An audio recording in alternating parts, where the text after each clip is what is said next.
Okay, so I wanted to make a video covering this. This is the stats of 2026.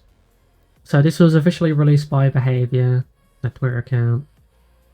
And we've got some fresh stats coming your way, which is kill rate, escape rate, pick rate, and then obviously a link here. So let's go take a look.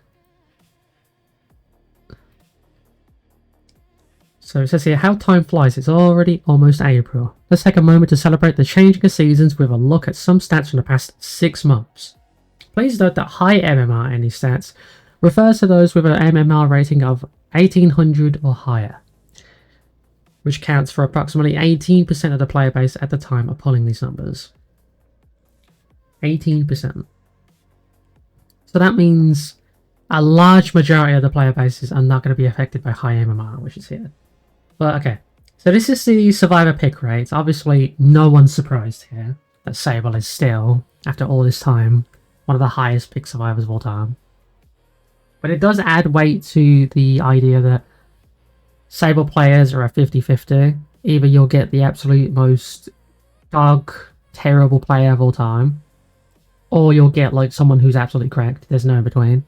I think that kind of solidifies that personal theory of mine. Interesting that Fung is number 2 on both of them as well. Also, Nia is not a surprise here. Nia is notoriously a high MMR survivor. A lot of times, Nia players are just cracked out of their mind. Claudette as well. I've noticed Claudette spring up quite a bit in terms of high MMR players. And also Ace. Like, I've seen these 5 here sprout up quite a lot. Maybe not Sable so much, but definitely these 4 down here. And with broad MMR, I can kind of see it. I see Megs quite a few times. I see Kate quite a few times. And I see Lara a little bit, but not as much. So yeah, this is interesting. Nothing really to comment on here. But they do say, to nobody's surprise, our Gothic Queen Sable has planted her heels into the first spot across all MMR ranges, with the ever-stylish Fung close behind. Now for the escape rates, here we go. This is an interesting one. So for high MMR, it's usually the aces that escape, which again, not a surprise, because number 1, he notoriously has one of the most quiet, injured sounds in the game. Like, you actually have to listen quite closely to hear him at times. But also, ace players are typically, very sweaty, very tryhardy, and obviously high MMR. Renato players also are in that same realm, but I'm surprised he's this low. Especially Tap and Quentin here. I was not expecting Quentin and Tap to even be anywhere close to the top 3. Same with Adam. I don't see Adam players often at all. Maybe that contributes to their escape rate though. Like, these are less seen characters than us. They either escape more, or they escape less. And obviously Renato is quite common and is often affiliated with good players. Same with Ace, so I guess he's on here. And broad MMR. This is unsurprisingly quite the mishmash of characters. Again, since no one really plays Quentin, he's going to have a high escape rate no matter what. But yeah. Rebecca, I see Rebecca quite a few times. Claudette, I see Claudette quite a few times. Zarina, I think her name is. I see her quite a few times. Also Ada. These cat survivors you'll see quite often in broad MMR. I don't know about this one though. It's quite surprising.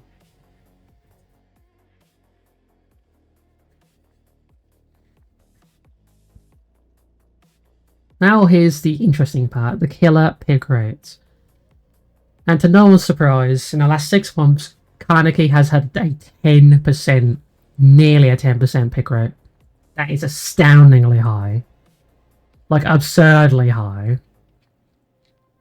And it makes sense, because Kaneki, by design, is incredibly oppressive and strong. His skill ceiling is really high. He can snowball kills really quickly. It's just, it makes sense. But Blight obviously is up there as well, since Blight is reliably overpowered. I would say overpowered, but he's reliably strong. Wesker is sort of that in between where he's like, he can be really, really strong, but it relies a lot on the skill of the person playing him. Michael, obviously, he's way stronger now after his rework, but less players have him, so I feel like he's going to drop down from this list really quickly. And Springtrap is a newer and very popular character, so people are going to play him, regardless of if he's good or not. I say this as a Springtrap main. And Broad MMR, Huntress is a very popular one. And you might be wondering why that is. That's because Huntress is... I think she's a free killer.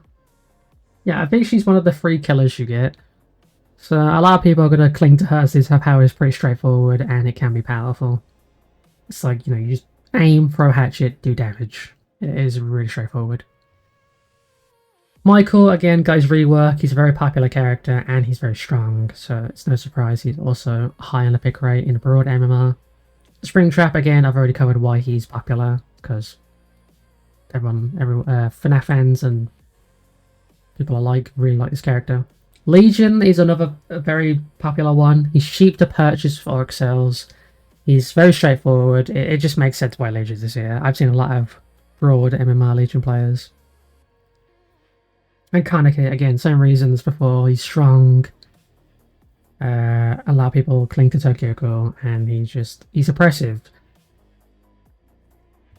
Let's take a look at the kill rates. Now this one is interesting, really interesting. This is one of the reasons why I decided to make this video. If you look at the high MMR, Krisu has a 67, get your laughs in now, 67.1% kill rate. That's astoundingly high. And the reason for that is because not a lot of people knew how to counter her. She was very oppressive during her release period. And she was in contention for one of the best, if not the best killer in the game, among Nurse and Blight. But then her nerfs happened, and now she is plummeted. That's why you don't see her on the pick rate as often now. Same with Netanyahu here on number 2. He was very new. Not a lot of people knew how to counter him in the first few weeks or months that he's been out. But now people know how to counter him. He is obviously going to drop down a fair bit. But his power is very reliant on prediction and skill. So it makes sense why he's a little bit less behind Krisu, because Krisu was quite straightforward. Twins, this falls down to the fact that no one really goes against twins that often unless they have thousands of hours. So people get caught off guard by a good twins player. Like the people who play twins are going to be super cracked at him. Oh damn, I'm sorry. 99% of the time. Because no one plays twins, and the people who do play twins are people who either like the character or sunk thousands of hours into learning how to play them, or both. Kaneki, again, he still has such a high kill rate, and he came out, what? Last year, I want to say? Over a year ago now? It's kind of crazy that even now he has a 65.3% kill rate. That is still crazy. That just goes to show that Kaneki in the right hands is incredibly impressive. But it also shows, you know, how kind of overpowered his kit is. Maybe we'll see this fall down a little bit, since a lot of people are realizing that Kaneki requires more skill than BCI. And obviously the Volt attack no longer works, so a lot of people are going to be put off playing him. But we'll see. And Vecna.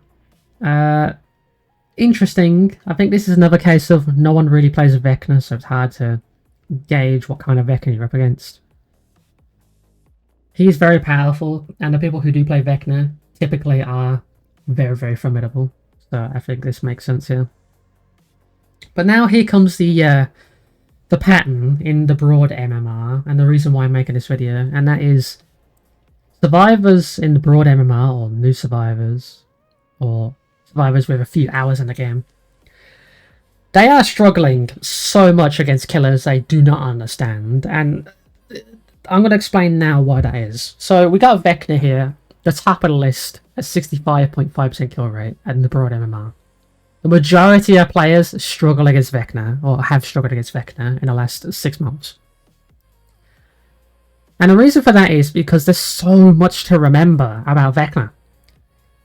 Like, imagine if you're experienced survivor, thousands and thousands of hours of the game, right? And you just introduced your friend to Dead by Daylight. And it's like, oh, we've queued into a Vec now. And then your friend is like, well, what does he do? And he's like, oh yeah, so basically Vector doesn't have a power, but then once he has a power, he has access to a projectile, he can lift pallets up, he can stop pallets from being dropped. He can throw out a ball that disables your magic items and reveal your location. He can fly and dash towards you. He can fly over back. You see what I mean? There's so much for people to remember about Vecna. Like, new survivors will look at you and think, what the hell is this guy going on about? What is he talking about? And this is not just a case unique to Vecna either. Freddy has this problem with new survivors as well, and a lot of people do not understand that. Like, again, let's use this example one more time. You've just introduced your friend to Dead by Daylight, and you run into a Freddy. It's like, oh, it's Freddy from Nightmare on Elm Street. What does he do? He has a power where he can summon fake pallets and detonate them, but unless you're asleep, it doesn't do anything. But he puts you to sleep by launching a projectile or hitting you, and which puts you asleep. And then once you're asleep, once he hits you with a projectile again, you get slowed and scream. And then if you heal while you're asleep, he could teleport to you and interrupt you. Oh yeah, he also has an add-on where if you try and open the gates, he'll teleport to the gate. Oh yeah, also he can teleport to generate. You see what I mean? For new players, that's going to be so much information to take in and process. The majority of players, and I say this as someone who played Freddy just the other night, the majority of players struggle against Freddy. They really do. Like, I wish I could emphasize that. High MMR, obviously, it makes sense why they don't, because they have the hours to keep up with this Freddy. But the broad majority of the player base of Dead by Daylight struggle against Freddy a lot.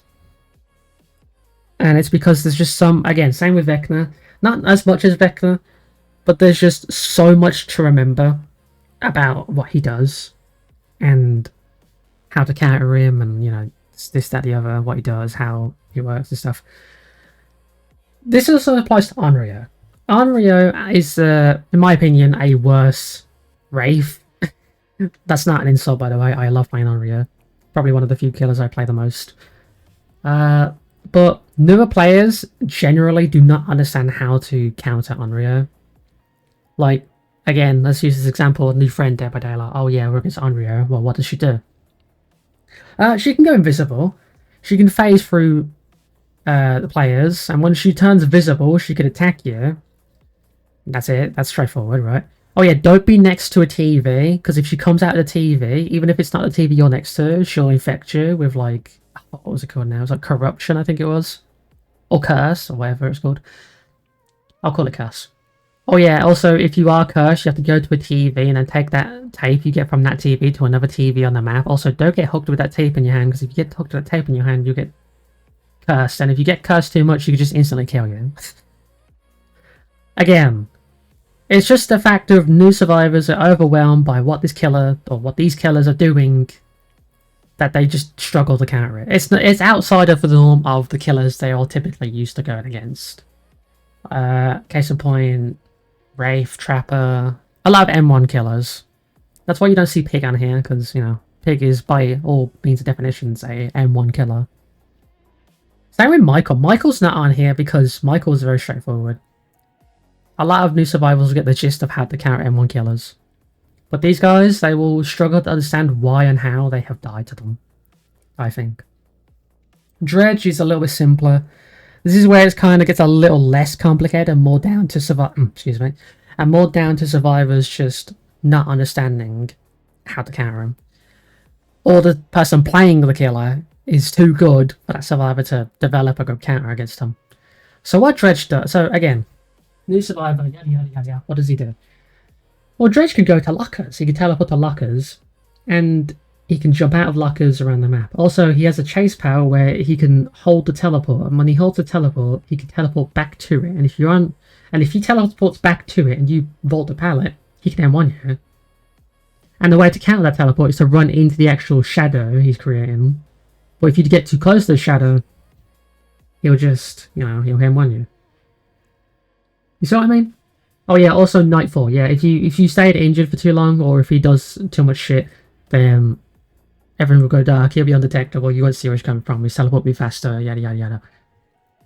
Also, he gets Killer Instinct now, whenever he uses his Remnant or his teleport. Again, overwhelming killer. I love Dredge, but yeah, I think for new survivors, he's incredibly overwhelming. I'm not surprised he is this high up. It's just, it falls on... I'll explain my point after I explain Pinhead. But it falls down to one major flaw. But let's cover Pinhead. Pinhead is a lot more straightforward, but his is a little more gimmicky. Oh yeah, what does Pinhead do? Well, Pinhead is he's an M1 killer by definition, but he has an ability to summon a chain that keeps you in place, and that lets him get an M1. That's straightforward, right? Ow, and you can dodge a projectile. You know, you can dodge it. It's straightforward, right? Well, what's this bar around around the survivors' heads? Well, it's the chain hunt, and if that gets full, chains are constantly going to be thrown at you. And you'll have to find the box in order to get rid of the chains. But if you open the box, he can teleport to you. But this will end the chain hunt. Now, that's not nearly as complicated as the other killers I mentioned. But I feel like the average survivor really is going to struggle to, you know, probably go against Pinheads. For the simple reason that, number one, they're not going to really be familiar on how to get around Pinhead's, you know, chains. They're not going to be aware that the chains do actually slow survivors down, and they're going to try and vault and realize, you know, it's a slow vault. What else? Oh yeah, the teleport. Survivor's going to try and find and solve the box, and they get absolutely crushed by the teleport. Or maybe they'll solve the box, another survivor will go down, and then the chain hunt commences again. Or they'll get killed while holding the box.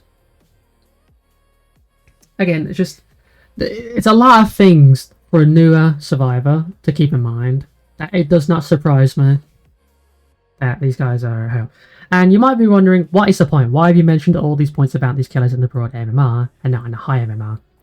That's because Behavior is not doing a good enough job at explaining these killers. These killers all have, I want to say thousands, but loads of ifs, whens, wheres, and buts. That the average survivor is just not going to have all this stuff memorized. Like, you think Joe, who's just come back from his 9 to 5, is gonna go against a Vecna and go, oh yeah, I know what he does. He has like 9 different abilities. How the hell do I get all of them? It's like, I don't know. I feel like Behavior needs to make a unique tutorial for every single killer. They have one for Trapper, and they have a general tutorial on how to play Survivor and Killer, and they learn how to play tab. But I just don't think it's good enough. I just don't think it's doing its job clearly. Because if these killers, who are way more complicated than these guys over here, maybe not Vecna. Vecna, obviously, cracked people can play Vecna, and you'll see insanely cool and powerful Vecna players. But if the general player base is struggling against these guys, then it really goes to show just how bad the information... Like, the little tooltips when you load into a match against them, I just don't think do it anymore. They need, like, a general idea on what they're up against. Like, if I had to make a suggestion, I'd say instead of the tooltips, include like, a bunch of screenshots. Like with the tutorial for Killer, where you can show, like, you know, down, carry, hook. Like, include a bunch of screenshots on what the survivor is supposed to be doing to counter this killer. And they'll get the basic idea. Like, how often do you think people are going to remember, oh, I need to crouch in order to avoid Vecna? Maybe quite a few survivors. But the newer survivors are not going to have a clue, and they're just going to get hit by that every time. So yeah, I don't really understand what Behavior's trying to do here. Behavior's clearly trying to appeal this game to newer survivors. But it's just... it's difficult to make this game appealing to newer players, and then not give these newer players the information they need to actually learn how to play this game. Like, could you imagine the newer players going against Kresu? One of the rarer killers in the game right now. So rare, in fact, that I literally just got the tooltip for Kresu the other day. No one plays Kresu. That's how rare she is. Like, imagine the average Joe who's come back from work going against any of these killers. I can guarantee you for a fact they are going to have zero clue on what to do. And if they have a clue, they're going to struggle because they're not entirely familiar with how this killer works. The game has only just taught them... The game has only just gave them a broad hint on what to do. So, yeah. I figured I'd make this video. Hopefully this reaches behavior in some way, but it probably won't. But in the event it does, I hope they do something about how the tutorials are laid out. Because it's clear here that, judging by the fact that these killers are so different and so complicated, that Dead by Daylight is in need of a big tutorial / tip rework in order for survivors to have a fair chance. But yeah, you guys have to let me know what you think in the comments below. Do you think this is evidence of behavior having a really piss poor tutorial system? Or do you think maybe it's a skill issue? Do you think maybe it's literally as simple as, oh, survivors are dying because, you know, skill issue? You guys have to let me know in the comments below. But as always, I'll see you all in the next Dead by Daylight video. Peace out and goodbye.